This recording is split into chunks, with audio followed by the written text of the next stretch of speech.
Donc on est arrivé dans la page 17. On est juste en haut de la page 17.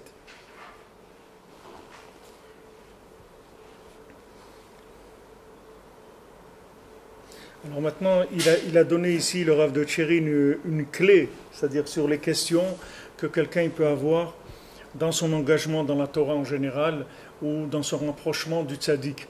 C'est-à-dire qu'il nous prévient que sûrement la personne va avoir des questions qui vont se poser, c'est-à-dire des choses qu'elle ne va pas comprendre.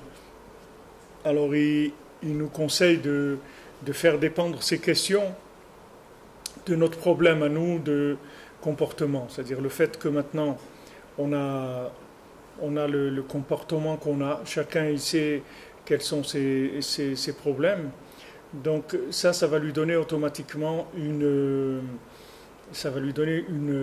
comment on peut appeler ça va lui donner une fonction mentale qui est affaiblie parce qu'elle va être fractionnée, si vous voulez. C'est comme un fractionnement de l'esprit. Donc le fractionnement de l'esprit, il a une lenteur dans la compréhension. C'est-à-dire le fait que quelqu'un il a abîmé son esprit, ça lui donne une lenteur dans la compréhension. C'est-à-dire une lenteur d'abord dans la compréhension elle-même, c'est-à-dire le temps avant de comprendre quelque chose, ça lui met du temps. Mais ça ne veut pas dire spécialement une lenteur dans la compréhension dans le temps. Ça veut dire les massés, un handicap qu'il y a des choses qu'il ne pourra pas comprendre. C'est-à-dire qu'il ne pourra jamais comprendre. Pourquoi ? Parce qu'il a le cerveau qui est en morceaux. C'est-à-dire qu'il a eu des comportements qui ont fractionné son cerveau. Dans le cerveau, il y a deux hémisphères, oui, gauche et droite. Il y a un hémisphère qui vient l'hémisphère gauche, qui est toute la gestion de tout ce qui est compréhensible, tout ce qui est logique, etc. Et l'hémisphère droit, c'est tout ce qui est émouna, tout ce qui est confiance, tout ce qui est croyance, etc.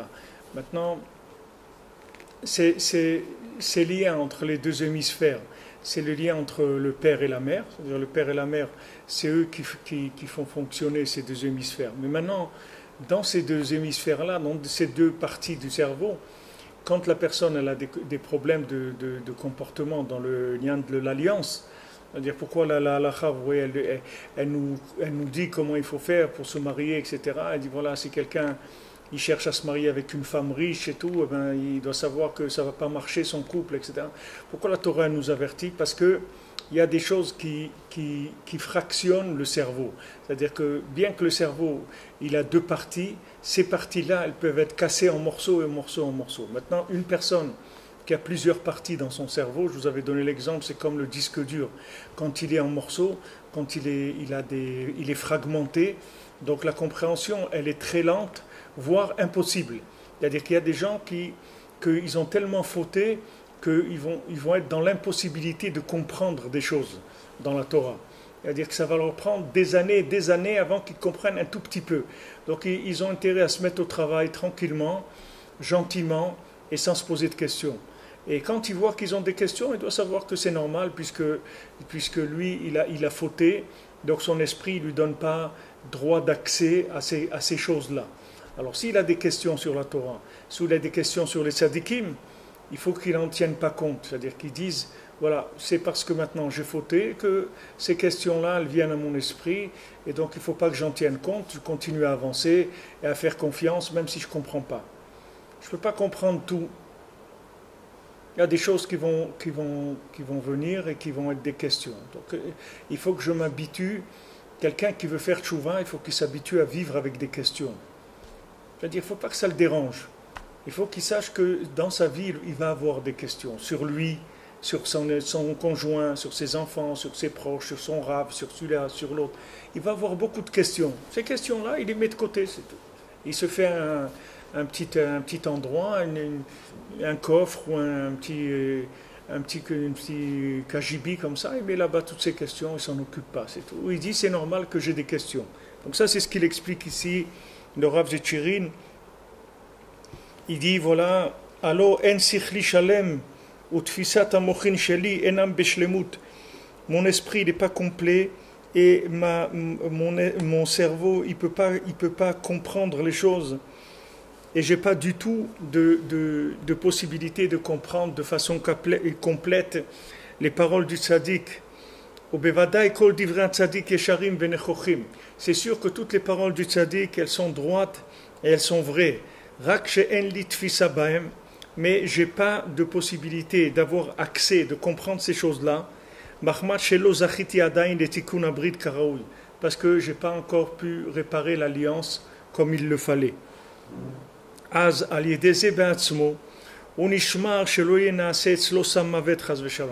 Voilà ce qui va faire en sorte que chez lui, ça ne va pas devenir du poison, la Torah. Voilà, il vous donne ici, il donne une clé, comment un handicapé mental, il peut étudier la Torah. C'est-à-dire comment quelqu'un qui a eu le cerveau atteint par son comportement, il peut quand même étudier la Torah. Il donne une clé. Quand la Torah nous a dit, regarde, vous vous souvenez, avant on a dit, la Torah, c'est écrit dans la Torah que tzadikim ilchubam, posheim ikashlubam. C'est-à-dire que les tzadikim, quand ils vont dans la Torah, ils réussissent, et les posheim, ils échouent. Donc normalement, un poshéa, il n'a pas le droit d'étudier la Torah. Puisque maintenant, lui, il a fauté. Donc il n'a pas le droit d'étudier la Torah. Pourquoi il n'a pas le droit d'étudier la Torah? Parce que quand il va étudier la Torah, il va avoir des questions qui vont l'éjecter de la Emouna complètement. C'est-à-dire le peu qu'il faisait avant, il ne va plus le faire maintenant. Parce qu'il a voulu comprendre. Donc lui, il nous met en garde, il dit, regarde, sache qu'il y a des questions qui t'attendent. Le fait que maintenant, tu as eu des problèmes dans l'alliance, donc tu vas avoir des questions. Et ces questions-là, elles sont faites pour t'éjecter. Donc fais attention, passe au-delà de ces questions, n'en tiens pas compte. Alors il dit,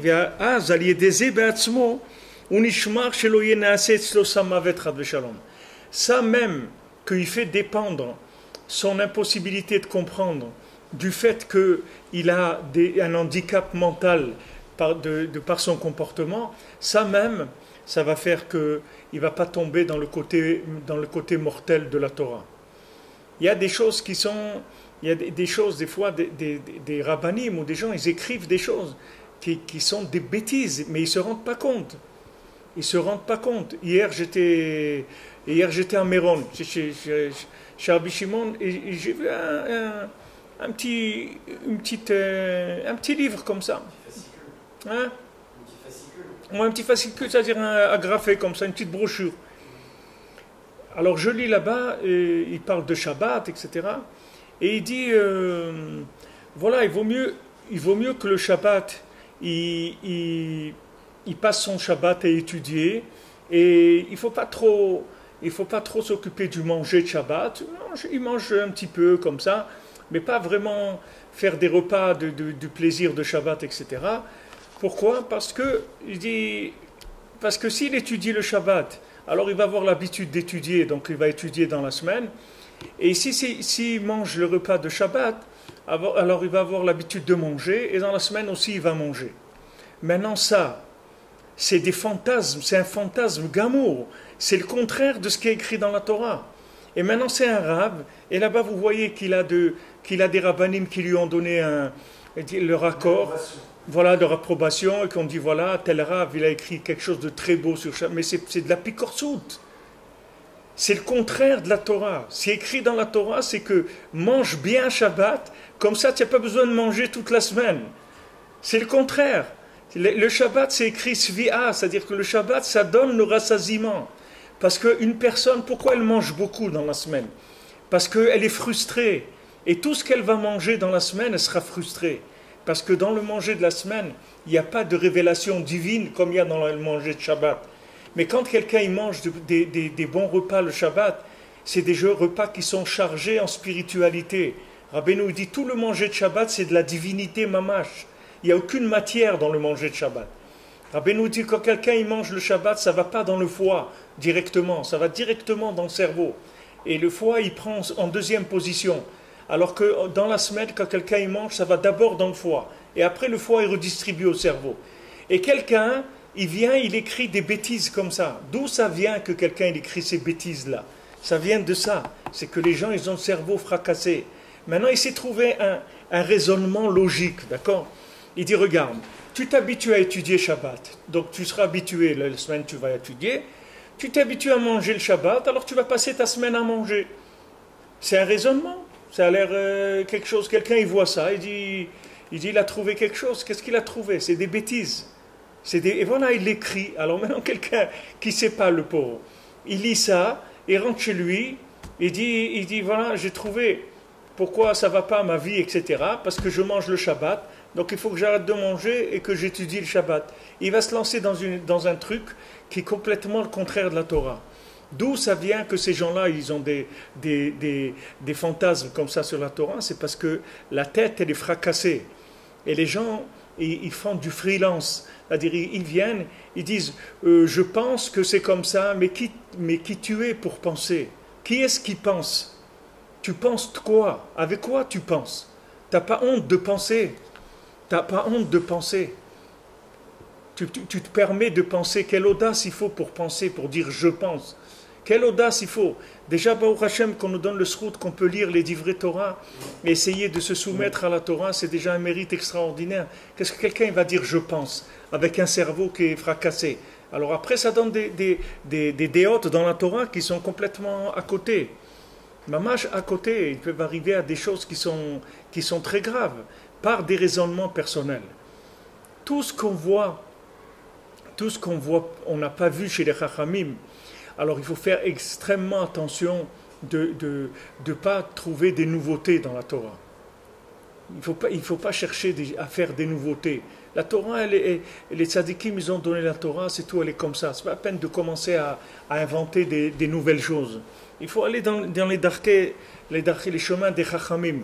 Alors il dit, celui qui sait ça, qu'il a un cerveau fracassé, ça même, ça va le protéger, qui ne va pas tomber dans le côté mortel de la Torah. Rakad Rabba, Beprinat mitor shelo lishma, ba lishma. Au contraire, lui, le fait qu'il n'est pas dans le lishma, parce qu'il a le cerveau fracassé, ça même, ça va l'amener au lishma. Parce qu'il a conscience de son incapacité à étudier lishma. Lui-même, il sait qu'il ne peut pas avoir. Il va dire, comment moi, tu veux, avec un cerveau qui est fracassé, comment tu veux que j'ai accès à la Torah? Comment je peux me permettre de réfléchir sur la Torah? Je ne peux pas. Alors donne-moi juste de la Torah que j'emmagasine de la Torah, c'est tout. Comme on l'a dit plusieurs fois, comme nous on mange, pour nous les animaux cachers, c'est ma frise par ça, ou ma'ale gera. C'est-à-dire nous, qu'est-ce que c'est un animal cachère? Il est ma'ale gera, c'est-à-dire il rumine. Qu'est-ce que c'est il rumine? D'abord il met le manger dans son ventre. Et après, il le mâche. Après, il le fait remonter dans ses dents. Et il a 32 dents, c'est les 32 chemins de la Chokhmah. Et il mâche le manger. Maintenant, la Torah, c'est pareil. D'abord, je la mets dans mon ventre, c'est tout. Je la vis, la Torah, d'abord. Après, on va réfléchir. D'abord, je la mange. Comme elle est, je la prends. Je l'ingurgite, je l'avale, ça devient ma vie. C'est ça, ma vie. Ah, pourquoi et tout, je ne sais pas pourquoi. Ça, c'est ma vie. Une fois que maintenant ça deviendra ma vie, après je pourrai commencer à discuter sur ça, mais pas pour l'instant. C'est-à-dire ma première approche, c'est que je sais que je suis dans un danger du lolishma. Et que lolishma, quand j'étudie la Torah, pas pour le nom d'Hachem, c'est dangereux et ça peut m'amener, chas v'shalom, à des idées complètement hérétiques. Donc je fais attention. Au Muzkar, Bedivrei Arav, Morenu Chaim Vital Zal Hanal, jusqu'à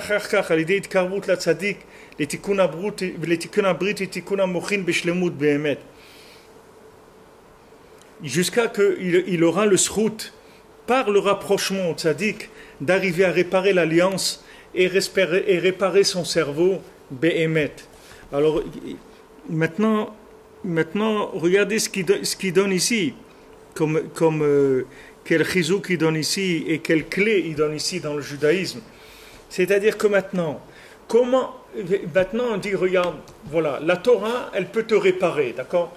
La Torah, elle a la force de réparer l'alliance de la personne. Mais le problème, c'est que je ne peux pas rentrer dans la Torah parce que j'ai l'alliance qui est abîmée. Donc si je rentre dans la Torah, je vais prendre le côté mortel de la Torah. Et d'un autre côté, le médicament, il est dans la Torah. Donc si je prends le médicament, je vais mourir. Et si je ne prends pas le médicament, je vais mourir. Alors comment je vais faire? Il dit, regarde, voilà c'est comment tu vas faire. C'est pas difficile. Tu vas rentrer dans la Torah, et quand tu vas avoir des questions, tu vas les jeter. Et si tu arrives à jeter toutes les questions que tu as, tu vas réparer l'alliance. Alors que tu étais quelqu'un, normalement, qui n'avait pas le droit à l'accès à la Torah.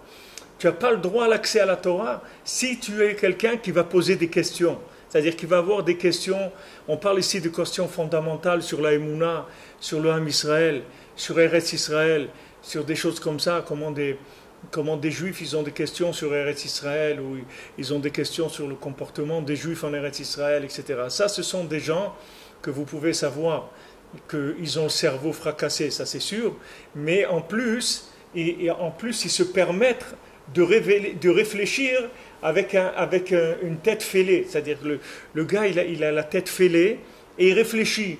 Il se permet de réfléchir. Il dit, je pense que quand même Israël devrait faire un effort pour pas...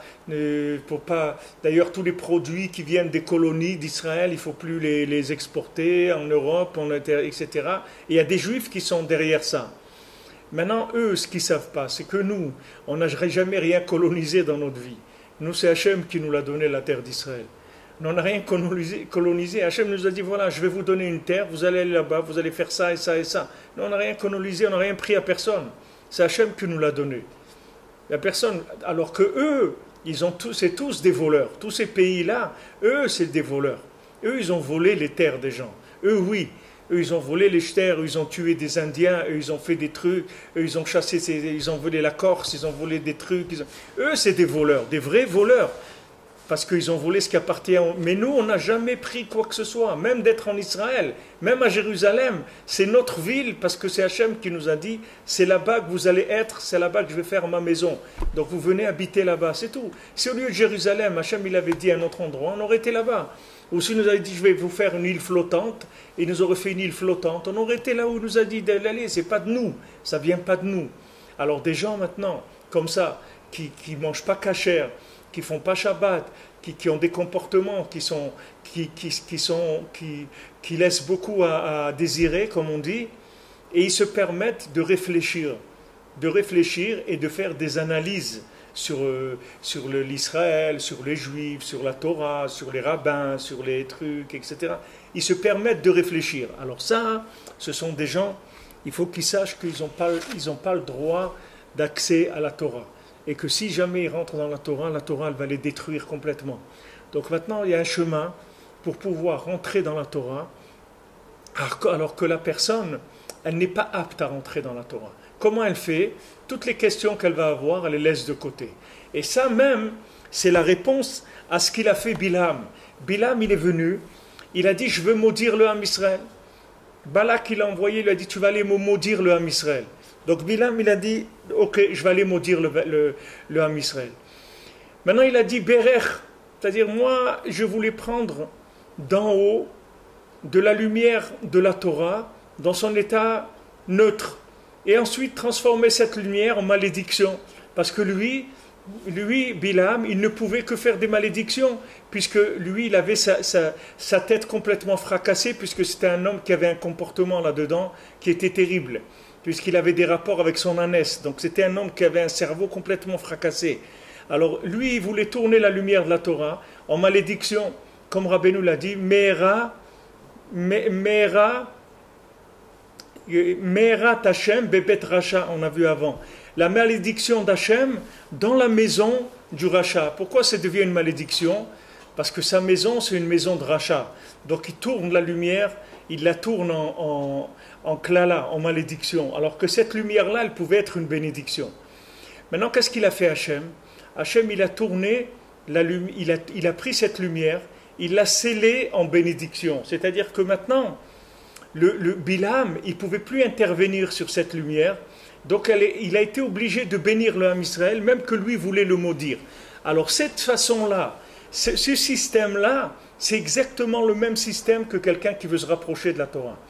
Quelqu'un qui veut se rapprocher de la Torah et qui a un cerveau qui est fêlé, il sait qu'il va complètement transformer les paroles de la Torah parce qu'il a une tête qui est fêlée, il a une tête qui ne résonne pas normalement. Donc il doit faire en sorte de ne pas réfléchir, de ne pas avoir de questions.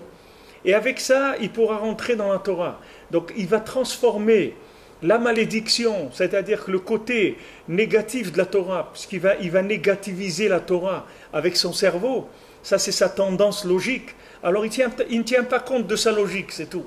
Et avec ça, il transforme la malédiction en bénédiction. C'est ça qui va faire que la Torah chez lui, ce sera une bénédiction.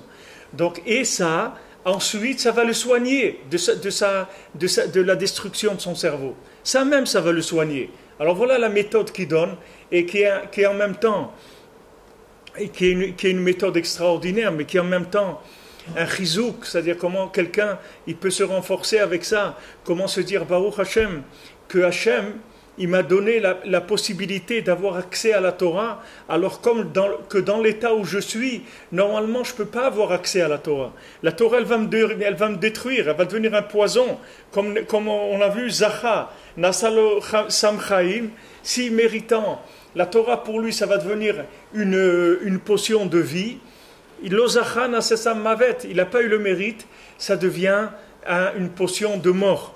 Donc maintenant, comment éviter ce côté-là? C'est en ne se posant pas de questions. Et si j'ai des questions, je les fais dépendre de moi-même, c'est tout. Je dis c'est normal, puisque maintenant j'ai l'esprit qui est abîmé, qui a été fracassé par toutes les bêtises que j'ai faites, ce que j'ai pu manger comme bêtises, ce que j'ai pu faire comme avérote, ça m'a fracassé le cerveau. Donc maintenant je vais rentrer et je ne vais pas réfléchir. Ça, c'est le chemin d'accès à la Torah pour quelqu'un qui est malade de la tête. C'est-à-dire quelqu'un qui a été abîmé par toutes les avérotes qu'il a pu faire dans sa vie. Donc ça c'est extraordinaire. D'un côté c'est une méthode extraordinaire, mais d'un autre côté ça donne des forces, parce qu'on dit Baruch Hashem que Akadosh Baruch Hu, il ne nous a pas abandonnés, que même quelqu'un qui a fauté, Akadosh Baruch Hu, il est là et il lui ouvre les portes d'accès à la Torah. עד שזוכה אחר כך על ידי התקרבות לצדיק לתיקון הברית ולתיקון המוחין בשלמות באמת. אפשר לומר שזה גם כן מרומז בעניין ויקרא ולאחיו את המדיינית לעיני משה לעיני כל ישראל. C'est écrit que maintenant, quand il avait fait Zimri ben Salou, il avait fait la Avera, alors que lui c'était un nasi, c'était un chef de tribu d'Israël.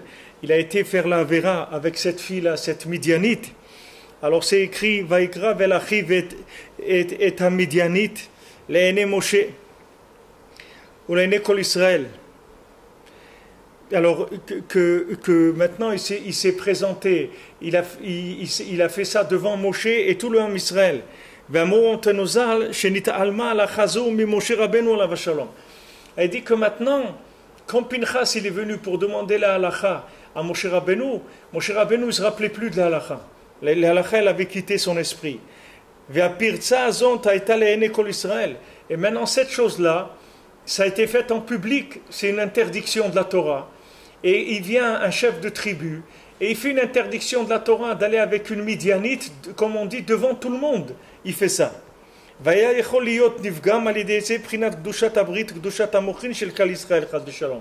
Et ça aurait pu entraîner que l'alliance du Ham Israël aurait pu être abîmée et l'esprit du Ham Israël il aurait pu être abîmé. Comme eux ils étaient en train de pleurer à l'attente de la tente d'assignation, malgré qu'il y avait une attaque tellement forte, qu'il a fait ça, ce Zimri-là, aux yeux de tout le monde, et ils l'ont pas lapidé comme il le fallait. Malgré ça, ça ne lui a pas suffi.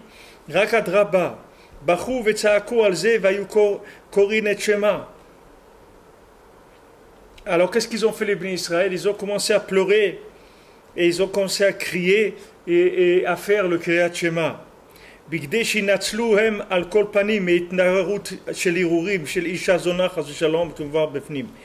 Que au moins il soit sauvé des mauvaises pensées que ça va donner cet acte-là. Il a fait un acte comme ça terrible en public. Alors il dit au moins venez on pleure, on fait schéma pour que cette chose-là, cette souillure-là s'éloigne de nous.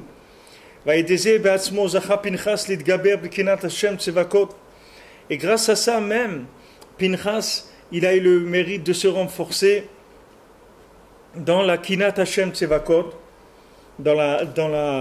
c'est-à-dire il a été jaloux d'Hachem, il a fait ça pour Hachem, Vaïchaper al Bnei Israël, et il a fait pardonner en Israël.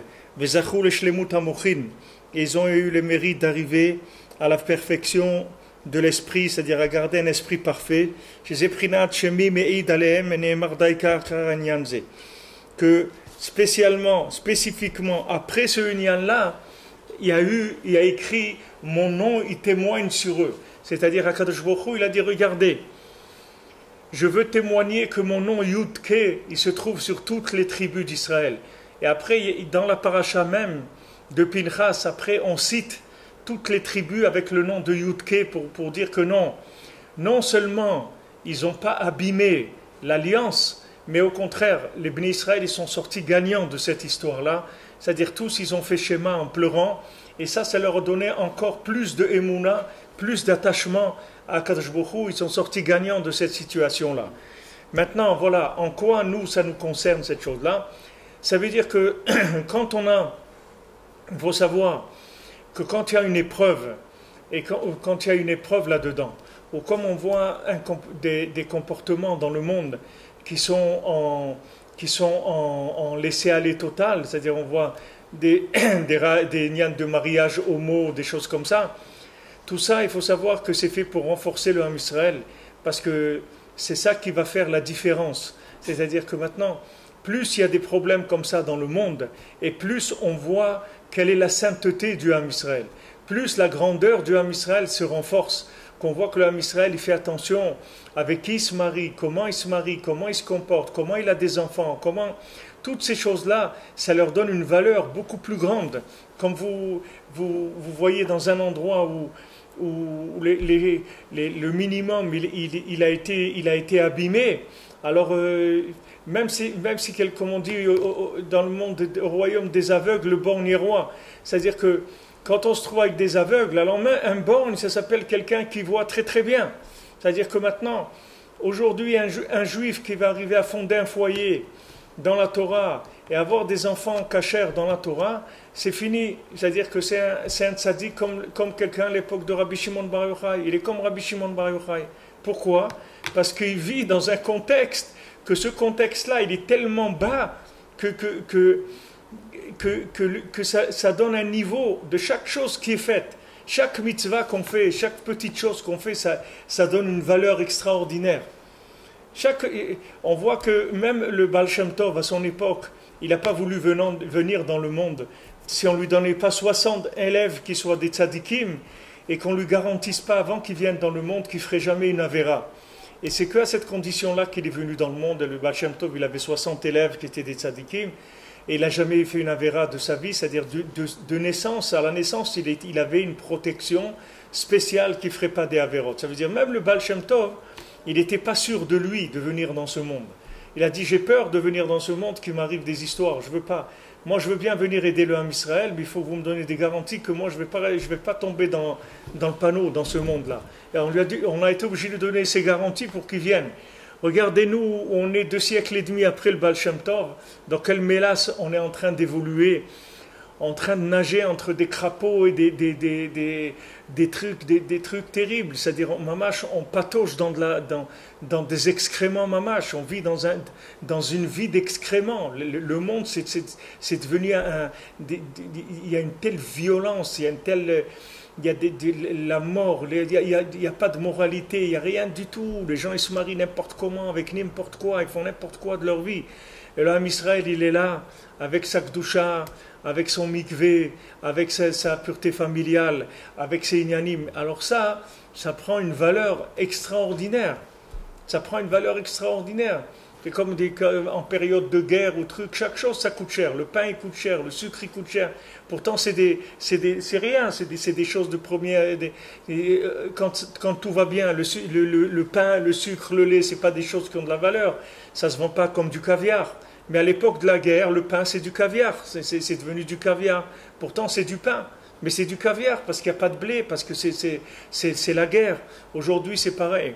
Vu l'état dans lequel est le monde, chaque point qu'on peut attraper, chaque seconde on peut étudier la Torah, on peut prier, on peut faire une mitzvah, chaque ligne qu'on a pris dans notre vie, de se marier selon la Torah, etc., ça a une valeur énorme, énorme. C'est-à-dire nous-mêmes, on ne peut pas imaginer le mérite qu'on a, que dans cette génération-là, on arrive à avoir de l'aide tellement des tzadikim, qu'on arrive à faire, parce que c'est sûr que c'est l'aide des tzadikim qui fait que si le Baal Shem Tov lui-même il a demandé d'être entouré de 60 giborim, 60 tzadikim autour de lui, et qu'il a demandé une garantie de ne pas faire des avérotes, et lui c'est le Baal Shem Tov, et lui c'est il y a 250 ans, à Kol Sheken nous, on n'est pas le Baal Shem Tov, on n'a pas 60 avec nous, on n'est pas il y a 250 ans, on vit dans un égout, on vit. À Kol Sheken que nous, on a des tzadikim qui sont avec nous sans arrêt, ils ne nous lâchent pas une seconde. Ils ne nous lâchent pas une seconde, sinon on serait parti complètement, on serait parti à l'ouest, mais complètement. On n'a aucune chance de s'en sortir de par nous-mêmes.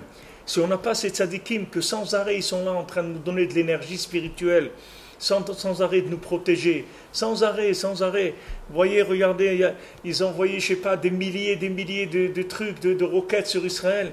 Regardez, ça tombe tout d'un côté, d'un an, des trucs, des miracles, une fusée qui arrive sur Tel Aviv et il y a un vent qui vient, qui l'a fait tomber dans la mer. Des miracles et des miracles. Mais Hachem veut nous montrer avec ça que c'est la même chose dans notre vie spirituelle, qu'on est attaqué par des milliers de roquettes, chacun. Il a des milliers de roquettes qui l'attaquent. Et Hachem, il fait qu'elles tombent toujours dans un terrain vague. Elles tombent à côté, ça va par là, ça va par là-bas. Uniquement une fréquentation chez un enfant, elle peut lui faire tomber sa vie entière, en 2 jours, 3 jours. Quelqu'un, il va passer des vacances quelque part, un enfant, il rencontre quelqu'un, il peut lui détruire sa vie entièrement. Dans la drogue, dans tout. En 2-3 jours, la vie d'une personne, elle est terminée. S'il n'y a pas la protection des tzadikim sans arrêt, on ne pourrait pas. Le Zohar, il dit que le Ham Israël, c'est comme la vigne. La vigne, elle pousse sur des bois morts. Comment on fait pousser la vigne? On met un pied, le bois qu'on met, c'est un bois mort. Et sur ça, la vigne, elle tourne et elle monte. Parce que la vigne, elle n'a pas la force c'est pas un arbre, c'est-à-dire, elle n'a pas la force elle-même de se tenir. Elle ne peut pas, vous voyez une grappe de raisin, ça tombe tout de suite par terre. Donc elle tourne, elle s'entoure autour de cet arbre mort, et c'est ça sa force. Avec ça, elle grimpe. Le Ham Israël, c'est exactement la même chose. L'arbre mort, c'est les tzadikim qui sont déjà morts. C'est eux qui s'appellent vivants. Tzadikim bemitatam nikraim chaim, c'est eux les vivants. Mais c'est nous les morts. Qu'est-ce que c'est dire les morts? On n'a pas la force de vivre. Mais ça, une fois qu'on s'est rendu compte de ça, après ça y est, le problème il est réglé. Une fois que je sais que je ne peux pas vivre par ma force, alors je sais très bien que les tzadikim, ils vont m'aider, sinon je ne vais pas pouvoir. Alors qu'est-ce que je fais? Je les appelle, venez m'aider. Rabbi Nachman, Rabbi Shimon, venez m'aider. Voilà, hier j'ai vu Mamash à Méron, chez Rabbi Meir Balanes. Rabbi Meir Balanes, vous voyez le Ham Israël, il est en vacances, ils ont quelques jours de vacances. Où ils sont? Chez les tzadikim, vous voyez là-bas des milliers de gens en train de prier chez les tzadikim avec leurs enfants, avec leurs familles. Qu'est-ce qu'ils font? Ils vont prier chez les tzadikim. Pourquoi? C'est ça, des vacances. Normalement, les gens, les vacances, ils vont à la plage, ils font des grillades, ils font je ne sais rien. Ils vont jouer au volleyball ou à n'importe quoi. Et regardez là, qu'est-ce qu'ils font les gens? Aller chez les tzadikim pour prier, allumer des bougies, etc. Pour demander aux tzadikim, aidez-nous. Voilà, on a fait ce qu'il faut. Mais faites en sorte que ça marche, ce qu'on a fait. Bon, Hachem, regardez, on s'est investi, on s'est marié, on a des enfants, on a tout. Alors aidez-nous que ça marche, que l'affaire elle marche, que Chas Shalom, il ne se fasse pas attraper par toutes les roquettes qu'il y a dans le monde, parce que des roquettes, il y en a de partout. Et quand un s'est pris une roquette dans la tête, il ne faut pas lui en vouloir. Parce que c'est ceux qui ne l'ont pas pris dans la tête c'est ça qu'il faut s'étonner. Rabbi Nathan dit, quand quelqu'un s'est pris une roquette dans la tête, il faut pas dire regarde, regarde celui-là, qu'est-ce qu'il fait et tout. Il dit c'est le contraire. C'est celui qui ne fait pas des avérotes qu'il faut s'étonner comment il fait qu'il ne fait pas des avérotes. C'est le contraire. Parce que de faire des avérotes, c'est le contexte, comme on dit, c'est la mode. Si quelqu'un ne fait pas des avérotes, il n'est pas à la mode. Quelqu'un m'a dit d'ici, il est allé à Paris dans un restaurant avec de la famille, à lui, d'un restaurant cachère et tout. Et ils sont mis à parler de quelqu'un qui a fait un mariage homo, etc. Alors lui, il a dit, mais Hachem, il ne veut pas qu'on se marie, c'est interdit par la Torah. Alors quelqu'un lui dit, mais toi, de quoi tu parles? T'es vieux jeu, mais allez, réveille-toi. Mais où tu es? Tu es resté à l'âge de la pierre taillée, toi. Mais il faut te réveiller, il faut avancer. Avance vers le précipice. Comme il a dit l'autre, j'étais au bord du précipice, j'ai fait un pas en avant. C'est-à-dire, il te dit, avance vers quoi? Avance vers quoi? Tu appelles ça avancer, mais regardez les gens où ils sont, le monde où il est. Alors maintenant, quand quelqu'un, Chas Shalom, il tombe, il fait des bêtises, où il n'est pas tout à fait 100%, il est même 50%, c'est extraordinaire.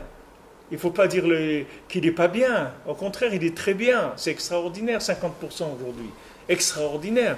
50%, c'est la perfection. Et même ces histoires de mariage homo et tout ça, si on recherche dans toute l'histoire du Ham Israël, on va en trouver. Hein. C'est sûr. Des exemples, il y en a des paquets comme ça. C'est sûr. Ils peuvent nous dire que tu n'es pas à la mode, mais tu peux chercher, tu vas trouver des exemples partout. Hein. C'est sûr, mais d'officialiser ça et d'en faire des lois, etc. Là, ça y est. Là. Ils ont fêté, un mois après, ils ont fêté le premier divorce. Trick. Qu'est-ce que c'est? Il vaut mieux en rigoler, parce que sinon on va pleurer toute la journée. Alors il vaut mieux en rigoler, c'est tout. Mais il faut savoir qu'aujourd'hui, c'est celui qui a le mérite de faire quelque chose. Comment il faut qu'il soit joyeux, que Hachem il lui donne le mérite d'être en Eretz Israël, ou de faire Shabbat, ou d'avoir un foyer dans la Torah. C'est un mérite extraordinaire. Il faut remercier toute la journée et remercier Hachem. Parce que c'est des miracles. Là, dans quoi on vit, c'est des miracles qu'on arrive à s'en sortir. Des gens avec le cerveau fracassé comme on est aujourd'hui. Il n'y a personne aujourd'hui qui a un cerveau qui marche normalement. Les gens, ils ont la tête frappée, mais alors fracassée. Regardez des grands rabbins et tout, regardez dans quel état ils sont. Et c'est des grands rabbins. Alors, qu'est-ce qu'ils ont laissé pour comme on dit, les petits larbins? C'est les grands rabbins, ils sont dans cet état-là. Le petit larbin, qu'est-ce qu'il va dire, lui?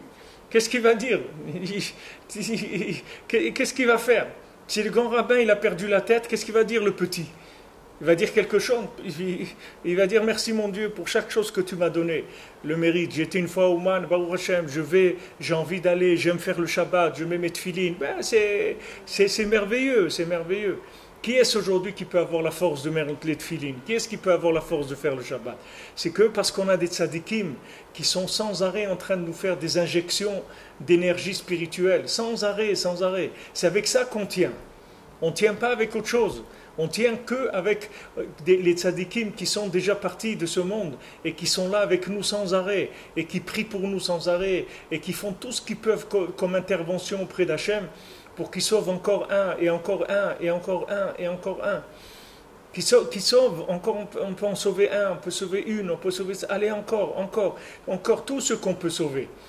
Comme il racontait ce ministre là, japonais, je ne sais pas quoi, qui donnait des visas aux juifs, il les sauvait. Chaque coup de tampon, il sauvait un juif des camps de concentration. Et quand il est parti, la route, quand il allait vers le train, il continuait à tamponner dans le train, il tamponnait sans... Chaque coup de tampon, c'était une personne de sauver des camps. Chaque fois qu'il faisait cet ambassadeur du Japon, ce ministre, chaque fois qu'il tamponnait, c'était un visa pour permettre à un juif de sauver des camps de concentration. Ben, aujourd'hui, c'est pareil. Pourquoi Rabbi Nachman il dit doucement? Pourquoi il veut gagner du temps? Parce que le temps, il travaille en notre avantage. Pas notre, il ne faut pas croire que c'est notre désavantage. C'est notre avantage le temps. Parce que chaque jour qu'on gagne, on peut sauver des gens. Chaque jour qu'on gagne, parce que chaque jour qu'on gagne, on voit que le côté nauséabond du mensonge, il se voit de plus en plus. Regardez même ici en Israël, regardez les problèmes qu'on a eu avec les terroristes maintenant. Par rapport aux problèmes qu'on a eu il y a 7 ou 8 ans, ça n'a rien à voir. Aujourd'hui, même les pays arabes, ils disent, allez, liquidez-les, ces gens-là, on n'en veut plus. Aujourd'hui, même l'Égypte, elle se met avec Israël pour lutter contre le terrorisme. Elle leur dit, venez, on s'associe dans les affaires, etc. Nous aussi, on veut progresser. Mais ça, vous voyez que ces retournements-là, ça vient de quoi? Ça vient du fait que le temps, il fait qu'il y a plus de tfilot, de tzadikim. Plus le temps il avance, plus les tzadikim, ils obtiennent de la miséricorde d'Hachem. Et la situation, elle tourne à notre avantage. Même si vous voyez que le monde, il baisse dans sa généralité, au contraire, la baisse du comportement humain général dans le monde, ça n'est qu'un avantage pour nous. Parce que ça remet en valeur, ça redonne de la valeur à chaque chose qu'on est en train de faire. Chaque chose qu'on est en train de faire. Regardez aujourd'hui, les gens, ils veulent acheter des maisons. Il y a des gens qui viennent de France, ils veulent acheter des appartements en Israël. Ils me disent, mais Ravi frère, mais il faut être millionnaire aujourd'hui pour venir en Israël. Il faut être millionnaire. C'est-à-dire que tu veux acheter une maison, mais regardez le prix que ça vaut. Nous, on vient de France avec nos 500 000 euros, nos 600 000 euros, on se croit des milliards. Mais ici, on est des pauvres types. On vient avec 500 000 euros, le gars, il te dit, ah, je viens d'acheter un truc, 3 millions de dollars. Toi, 3 millions de dollars. Ah oui, mais j'ai acheté des appartements aussi pour mon fils et ma fille. Quoi? Il ne comprend pas. Il dit, mais d'où ils ont l'argent, ces gens-là? Mais ils ont avancé, c'est tout. Ils ont fait comme le lièvre et la tortue. Ils ont avancé, les gens. C'est vrai qu'un appartement à Yerushalayim, il y a 15 ans, il coûtait 200 000 dollars. Aujourd'hui, il compte 1 million de dollars, le même appartement. Et en 15 ans, il vaut 5 fois plus. C'est tout. Et ça, il va valoir encore 5 fois plus. Et dans moins que 15 ans. Et chaque mètre carré en Israël, il va valoir une fortune. Ça va arriver un moment où pourquoi? Parce que ça y est, les choses, elles se mettent en place. C'est-à-dire que le diamant, c'est un diamant.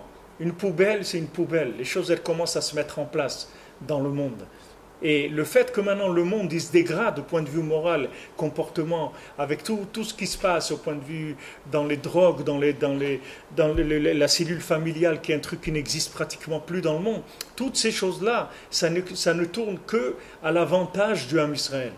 Tout ça, ça ne fait qu'avantager le Ham Israël. Chaque jour qu'on gagne, ça fait que monter. Regardez le terrorisme qu'il y a aujourd'hui. Les terroristes d'il y a 10 ans, par rapport à aujourd'hui, c'est des gens très sympathiques. Les terroristes d'il y a 10 ans. Parce que les terroristes d'il y a 10 ans, qu'est-ce qu'ils faisaient? Ils mettaient une bombe à côté d'une maison ou un truc. Mais aujourd'hui, regardez, vous pouvez regarder dans YouTube des vidéos, mais c'est horrible le niveau de cruauté où les gens ils peuvent arriver. C'est horrible, quelque chose que jamais de la vie on aurait osé montrer des images comme ça. Et les gens, ils filment ça, ils montrent au monde ces choses-là.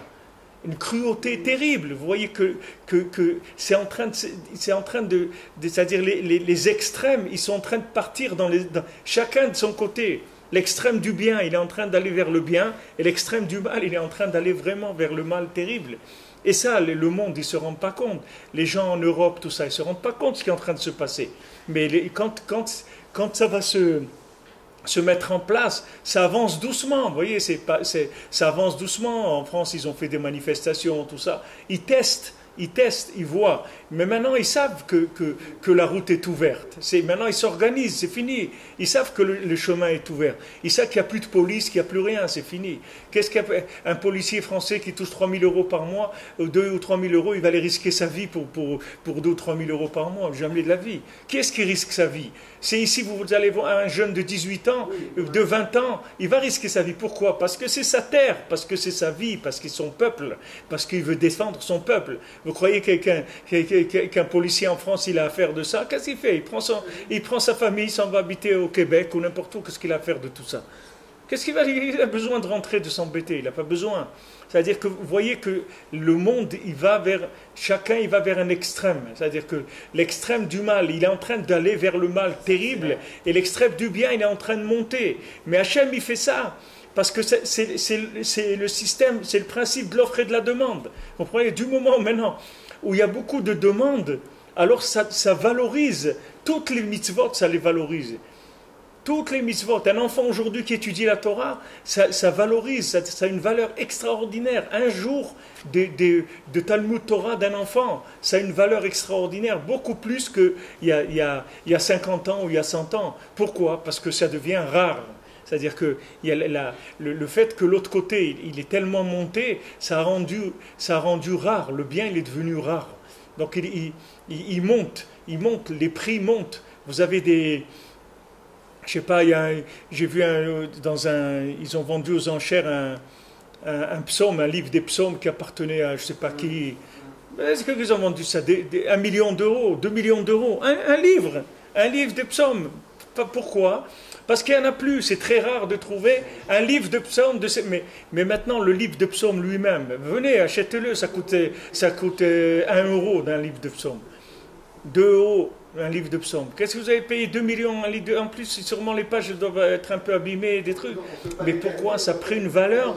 Parce que c'est le côté unique de la chose qui donne la valeur. Maintenant, plus le monde il s'affaisse, et plus la qualité du Ham Israël, elle monte, elle se voit. C'est pour ça qu'il y a une telle haine dans le monde entier contre le Ham Israël, parce que c'est les derniers sursauts de l'humanité. C'est fini. Le Ham Israël, il est sorti déjà. L'histoire, elle est terminée déjà. Ce n'est pas quelque chose aujourd'hui qu'on peut arrêter. C'est quelque chose qui est lancé. On ne peut plus l'arrêter. Donc maintenant, il y a des sursauts de trucs et les gens, ils essayent de faire. Et aussi, vous voyez que le vrai visage des gens sort. C'est-à-dire, avant, des gens, ils étaient cachés. Et les gens, ils n'osaient pas dire certaines choses. Aujourd'hui, les gens, ils le disent. Ils disent clairement ce qu'ils pensent. Et ça, c'est très important que les gens, ils disent clairement ce qu'ils pensent dans le monde du Ham Israël, parce que ça permet à Hachem de faire un tri déjà dans l'humanité de ce qui va rester et de ce qui ne va pas rester de l'humanité. C'est comme ça que le monde avance. Alors maintenant, il dit ici que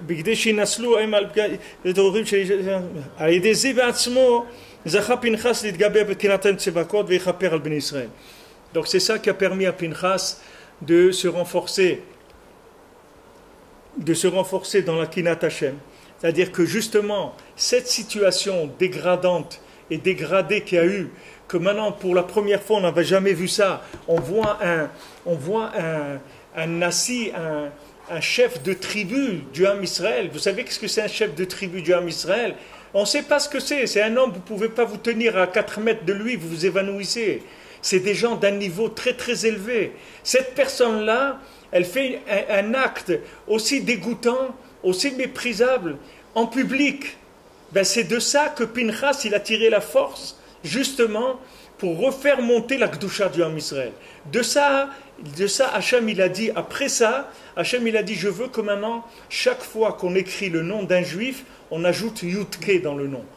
Chaque fois qu'on va parler d'un juif, vous allez ajouter le Yud et le He. Un Yud au début, un He à l'avant, à l'arrière. Pourquoi? Parce que je veux montrer que mon nom est dans chaque juif. Justement, comme ça, comme vous avez vu ça, regardez la différence avec mes enfants. De ça, justement, de ça, mes enfants, ils sont kadosh. Regardez, mes enfants, ils sont kadosh. De qui vous allez parler de mes enfants?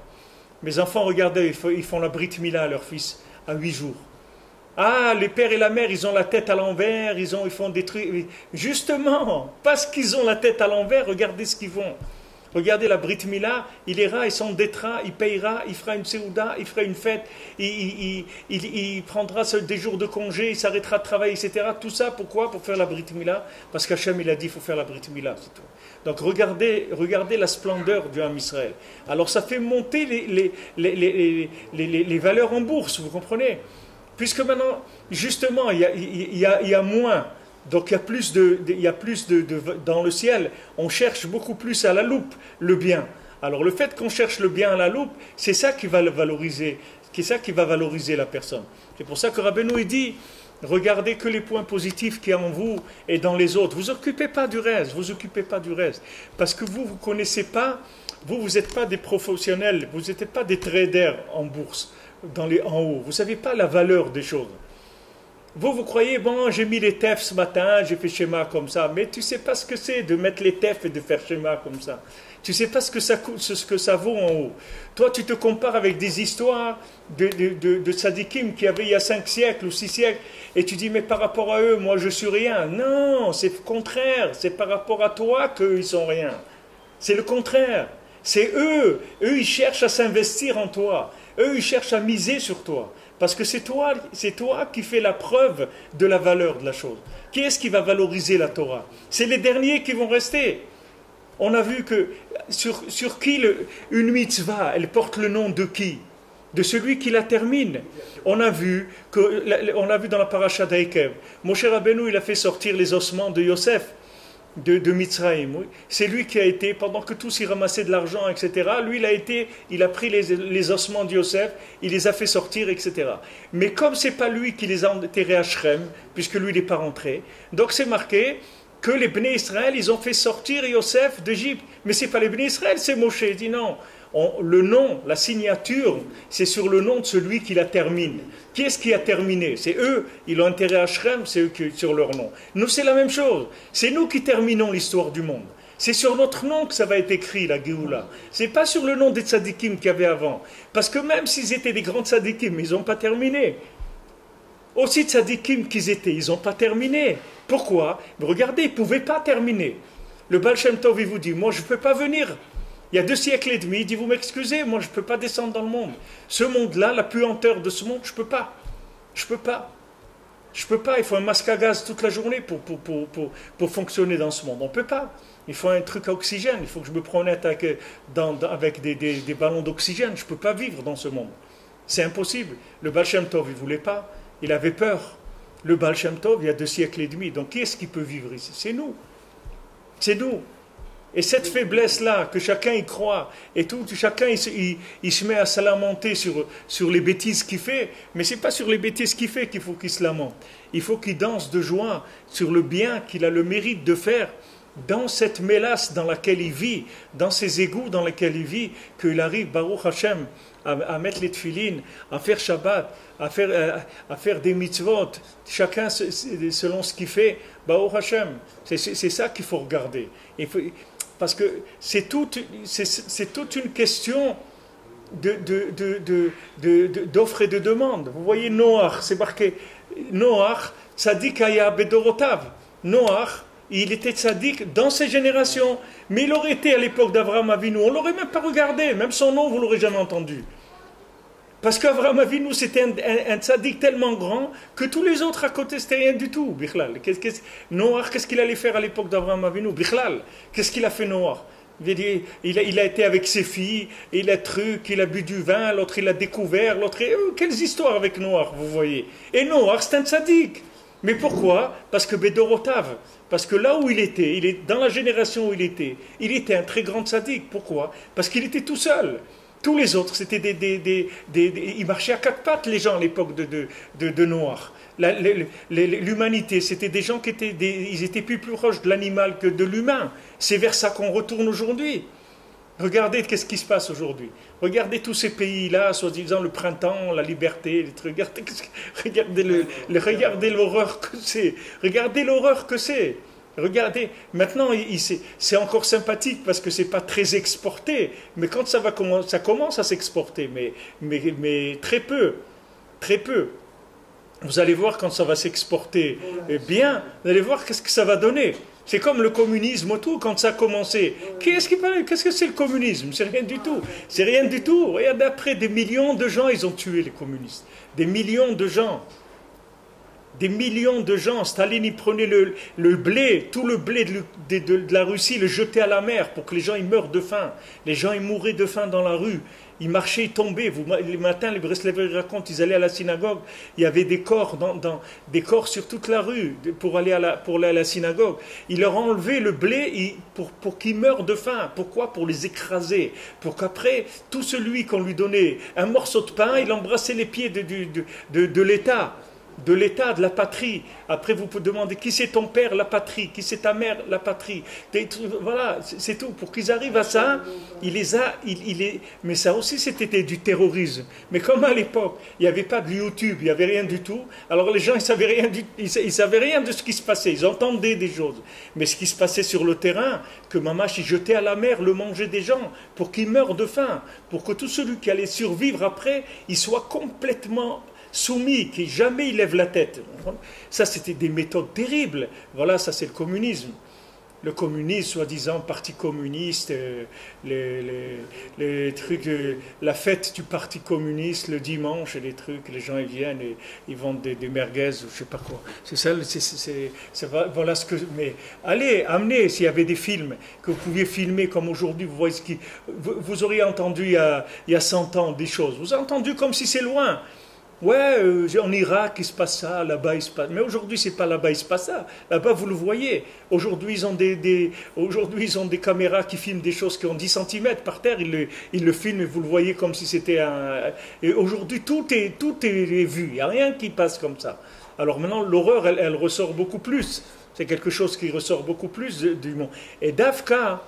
Tout celui qui voit cette chose-là, comment il doit être... Hachem, pourquoi il nous montre ça? C'est pour que nous, chacun, il soit joyeux du bien qu'il arrive à faire.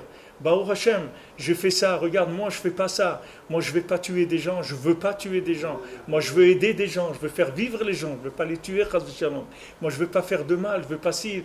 Toutes ces valeurs-là, elles deviennent extraordinaires parce qu'elles deviennent rares. Ce sont des valeurs rares.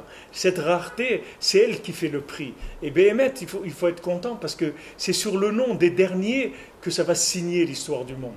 On ne va pas dire, voilà, un jour, il y avait Abraham Avinu, il y avait Yitzhak Avinu, il y avait Yaakov. Non, on va dire, voyez, le dernier là, celui qui avait un truc. Voilà, j'ai vu un article de ce matin. Il y a quelqu'un qui a sur lui 450 boucles d'oreilles sur son corps. Alors, il est allé au Qatar, ou je ne sais pas quoi, ils ne l'ont pas laissé rentrer dans le pays. Ils ont dit, ils ont dit, on ne comprend pas pourquoi ils ne l'ont pas laissé rentrer. Il ne comprend pas pourquoi ils ne l'ont pas laissé rentrer. C'est-à-dire, en plus, il a des questions, il ne comprend pas pourquoi il ne laisse pas rentrer. Il a 450 petits trucs sur son corps. Regardez qu'est-ce qu'il y a dans le monde. Et ça, on en parle. C'est des articles, alors qu'il y a tellement de gens qui font des choses extraordinaires. Jamais on vous parlera de ça. Jamais. Mais on vous parle de tous les égouts, on vous les sort tous les jours allez, sortez les égouts du monde. Parlez de tout ce qu'il y a de plus dégoûtant. Allez, sortez-le. Essayez de noyer le monde avec ça. Et si vous voyez les valeurs de gens ici, Baruch Hashem, vous voyez des jeunes ici, voilà, la semaine dernière, assister à un mariage, le garçon 18 ans, la fille 17 ans, vous voyez une pureté, une merveille, une joie, des valeurs extraordinaires, mais ça n'a pas de prix aujourd'hui. Ça n'a pas de prix. Vous voulez acheter ça aujourd'hui, vous ne pouvez pas l'acheter. Même si vous avez 100 milliards d'euros, vous ne pouvez pas acheter ça.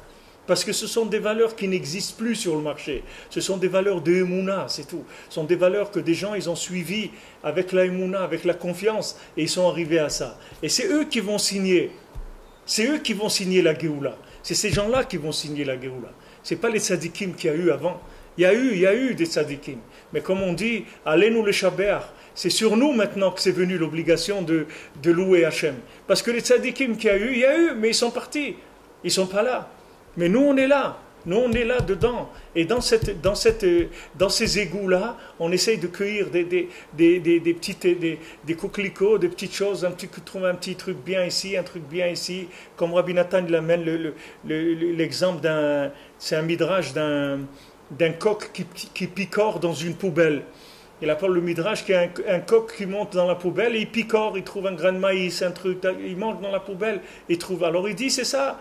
Le monde, il va arriver vers ça. C'est pour ça que Rabbi Nathan, il a écrit tout le Likutei Halachot, parce qu'il a vu la vision de Rabbeinu, que c'est à ça que le monde, il va arriver. Le Satmerouv, le Rav Yoel qui est niftar il y a 35 ans à peu près, le Rav Yoel il a dit le seul qui a vu la fin du monde c'est Rabbi Nachman. Lui il a vu exactement ce qu'il allait se passer à la fin. Il y a beaucoup de rabbanim qui ont écrit, mais qui ont vu ce qui allait se passer, qui ont donné les médicaments déjà anticipés par rapport à ce qui allait se passer à la fin. Il n'y a que Rabbi Nachman qui a vu ça. Personne n'a vu ce qui allait se passer à la fin. Personne n'a vu que le monde allait arriver à une telle destruction spirituelle.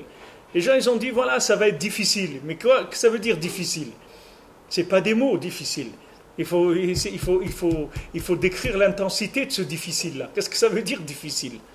Bezat Hashem, Sheniske, B'zchut HaTzadikim.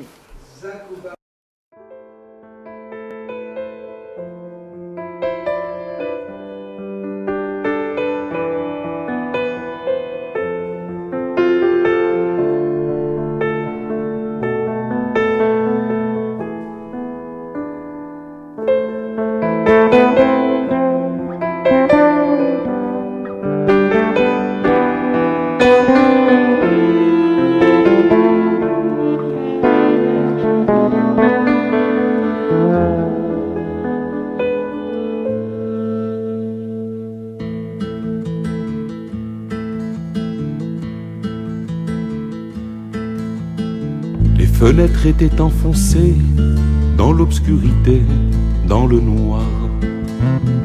Une lueur s'est allumée et avec elle un peu d'espoir. Alors qu'il faisait nuit encore et que le vent soufflait mauvais, sur une arpadicorde, le chant nouveau s'est élevé. L'exil est bientôt fini, tenez bon jusqu'au matin. Vous avez traversé la nuit avec un simple refrain. Votre lumière s'est éveillée en entendant mes accords. Frères et sœurs, tenez encore, le soleil ne va pas tarder. Ce chant nouveau miraculeux, je vais vous le dire.